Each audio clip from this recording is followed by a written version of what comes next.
Assalamualaikum warahmatullahi wabarakatuh. Alhamdulillahirrabbilalamin. Wassalatu wassalamu ala asyrafil anbiya'i wal mursalin Sayyidina Muhammadin sallallahu alaihi wasallam. Baik teman-teman semua, dalam video ini saya akan membahas salah satu kajian fikih kontemporer yang cukup menarik dan juga banyak dilakukan orang-orang. Adapun temanya yaitu tentang birthday party atau perayaan ulang tahun. Nah, teman-teman pasti sudah tidak asing lagi dengan pesta perayaan ulang tahun, di mana hampir di seluruh dunia ini semua orang udah mulai merayakan ulang tahun ini ya, baik itu orang muslim ataupun non muslim, dan perayaannya juga berbagai macam. Ada yang melakukan perayaan secara sangat mewah, ada juga yang melakukan perayaannya secara sederhana. Jadi dalam video ini saya akan membahas bagaimana sih sejarah dari ulang tahun ini dan bagaimana hukum merayakan ulang tahun ini sendiri di dalam Islam. Oke, yang pertama saya akan membahas tentang sejarah ulang tahun. Jadi ulang tahun ini pertama kali itu diadakan di Mesir. Nah, tercatat di dalam sebuah kitab Ibrani bahwa ulang tahun ini merupakan perayaan hari kelahiran dari Raja Mesir, yaitu Raja Fir'aun, yang mana raja ini memimpin di Mesir sekitar tahun 3000 sebelum Masehi. Nah, jadi masyarakat Mesir itu ingin merayakan hari kelahiran dari Firaun ini karena mereka menganggap Firaun ini itu sangat dekat dan bisa berinteraksi dengan dewa. Nah, oleh karena itu masyarakat Mesir itu merayakan hari kelahiran raja mereka, yaitu Raja Firaun. Nah, jadi masyarakat Mesir ini percaya bahwa orang-orang yang membuat harapan pada hari kelahiran itu, maka harapan mereka akan dikabulkan. Nah, kemudian pada saat perayaan ulang tahun itu sudah pasti ada kue ulang tahun. Nah, jadi kue ulang tahun ini juga ada sejarahnya, yang mana pertama kali kue ulang tahun ini diberikan di kuil Artemis. Nah, Artemis ini merupakan dewi dari orang-orang Yunani kuno. Artemis ini atau disebut juga sebagai bulan, yaitu dewi dari kelahiran dan dewi dari hewan liar. Nah, jadi orang-orang Yunani ini ingin membuat perayaan ulang tahun dengan membuat kue ulang tahun, kemudian diberikan lilin. Nah, jadi ada api dalam lilin tersebut merupakan simbol dari dewi mereka yang memiliki arti sinar dan kilauan cahaya rembulan. Nah, jadi kue ulang tahun ini pertama kali itu dibuat oleh seorang pembuat roti di Jerman. Nah, pada saat abad ke-18, perayaan ulang tahun ini memang sudah cukup menyebar di seluruh dunia. Jadi orang-orang Jerman itu ingin merayakan ulang tahun dengan perayaan yang menyenangkan. Oleh karena itu mereka membuat kue ulang tahun. Kemudian pada saat perayaan ulang tahun itu kan sudah pasti ada pembuatan harapan atau make wish. Nah, jadi make wish ini juga ternyata sudah ada pada masa zaman Yunani, yang mana orang-orang Yunani itu mereka itu sangat mempercayai dengan asap. Nah, jadi mereka percaya asap ini merupakan sarana untuk mengabulkan harapan. Nah, jadi oleh karena itu sebelum orang-orang meniup lilin, biasanya pada saat ulang tahun itu mereka membuat harapan dulu, karena mereka percaya asap dari lilin itu tadi bisa mengabulkan harapan mereka. Nah, kemudian di dalam acara ulang tahun itu juga ada disediakan balon-balon sebagai hiasan pesta tersebut. Nah, ternyata balon ini awalnya itu dibuat dari usus dan kandung kemih binatang. Nah, jadi pada zaman dulu itu balon ini diisi dengan air dan ada juga yang mengisinya dengan udara. Nah, setelah balon ini terbentuk, sudah terisi, maka mereka itu menjadikan balon ini sebagai persembahan bagi dewa mereka. Nah, jadi teman-teman, setelah kita melihat sejarah dari ulang tahun ini sendiri, memang kita mengetahui bahwa ulang tahun ini tidak ada dasarnya di dalam Islam ya. Tapi ulang tahun ini memang awalnya itu ada dari orang-orang kafir yang menciptakan ulang tahun ini untuk merayakan hari kelahiran dewanya mereka. Kemudian kita lihat lagi perkembangan ulang tahun sekarang, yang mana sekarang ini sudah banyak sekali orang yang rata semuanya merayakan ulang tahun ya. Dan pada sekitar abad keempat itu orang-orang Kristen juga mulai merayakan ulang tahun untuk memperingati hari kelahiran Yesus, atau kita kenal sebagai hari Natal. Nah, namun sekarang ini umat muslim juga sangat menyedihkan. Umat muslim malah ikut meramaikan hari ulang tahun ini, yang mana kita ketahui memang ulang tahun ini tidak ada dalam Islam. Nah, hal ini terjadi karena sangat jauhnya umat muslim sendiri dari ajaran agama Islam. Jadi umat muslim ini menganggap bahwa hal-hal sekecil seperti ulang tahun ini memang tidak ada dalam Islam, itu tidak merusak agamanya. Bahkan kita bisa melihat setiap tahunnya sudah pasti ada yang merayakan ulang tahun, entah itu di perkantoran, di sekolah, di kampung, ataupun di seluruh dunia ini pasti setiap tahunnya itu sudah rata merayakan ulang tahun.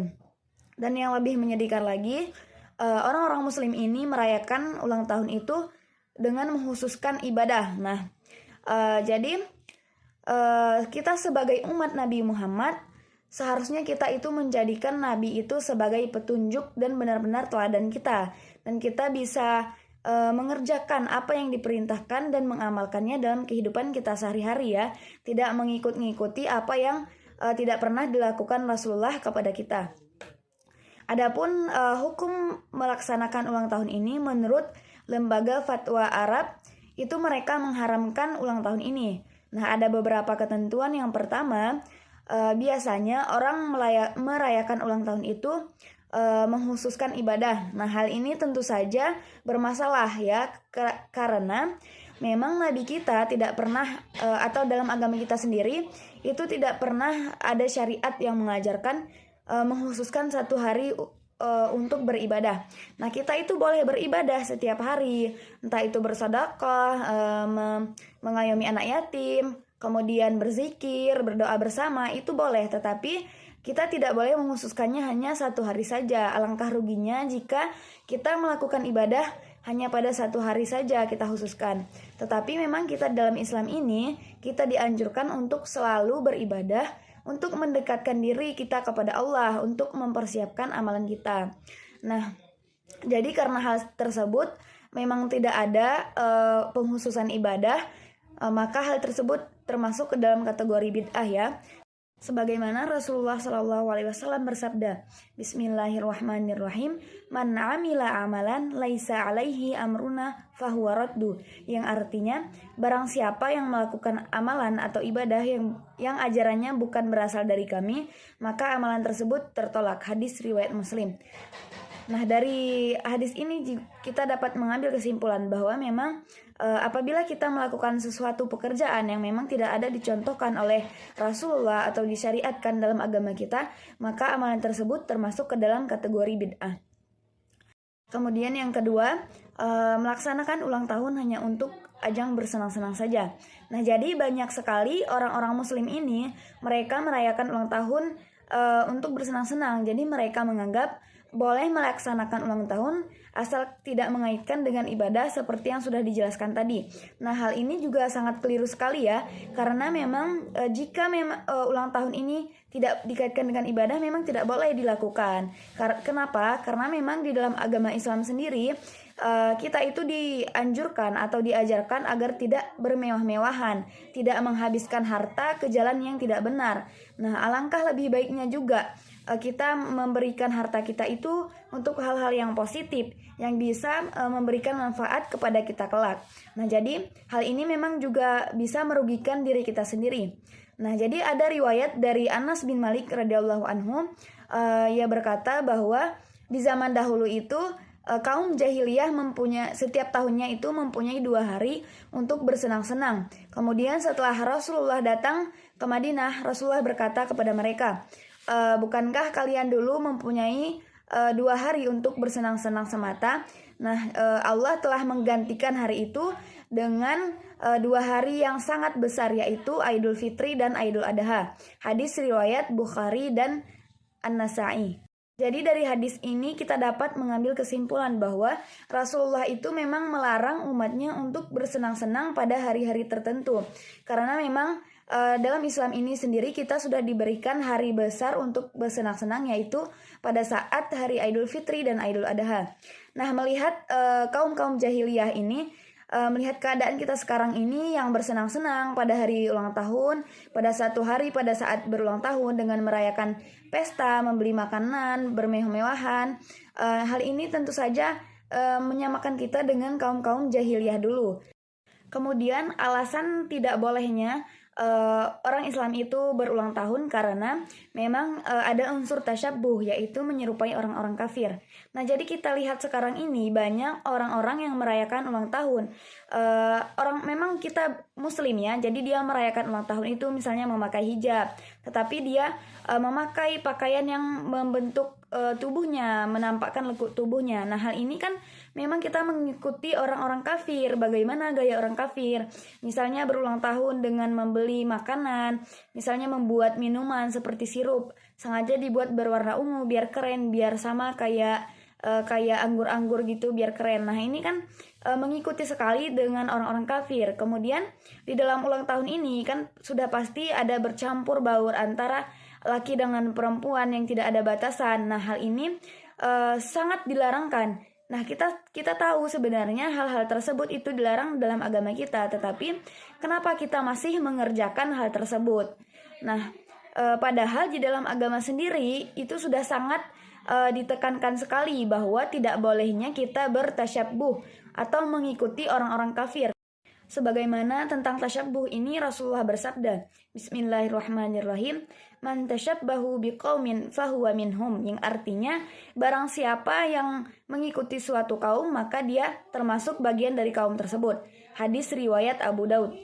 Nah, jadi berdasarkan hadis ini memang sudah jelas ya, jika kita percuma kita misalnya orang Islam, kita melakukan sholat, beribadah, berpuasa, tetapi kita mengikuti gaya-gaya orang kafir, sedangkan amalan kita tersebut tertolak karena kita termasuk dari orang-orang kafir tersebut. Syekh Shalih bin Abdul Aziz berkata dalam kitab Al-Minzar halaman 19, ia berkata bahwa bentuk-bentuk perayaan seperti ulang tahun, tahun baru, dan perayaan lainnya itu memang merupakan bentuk-bentuk perayaan yang tidak disyariatkan, yang berasal dari orang-orang kafir, baik itu Yahudi dan Nasrani. Nah, jadi hal-hal tersebut merupakan tasyabbuh dan tidak diragukan lagi seharusnya kita sebagai orang Islam, umat Nabi Muhammad, itu menghindari dan meninggalkan hal-hal yang berkaitan dengan tasyabbuh tersebut.